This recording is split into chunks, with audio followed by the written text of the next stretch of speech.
Officer ఎవడో ఇప్పటికి చెప్పడే అంటే కట్టు కదా. ఇప్పటికి ఆఫీసర్ ఎవడో చెప్పాలి కదా. తప్పు ఇన్ఫర్మేషన్ ఇచ్చిన ఆఫీసర్ని వాడు అధికారులు ఇక్కడ అక్కడ నువ్వే ఉన్నావు.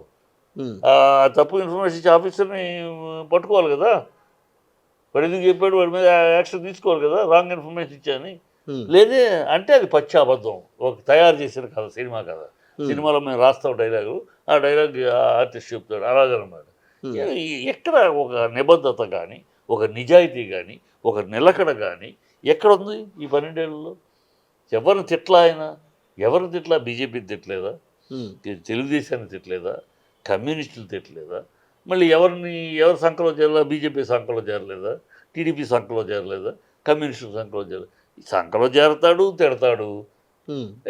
ఒక నిలకడ, ఒక నిజాయితీ, ఒక నిబద్ధత, ఒక సిద్ధాంతం. ఏముంది? సిద్ధాంతం లేదు, గుడ్డు లేదు.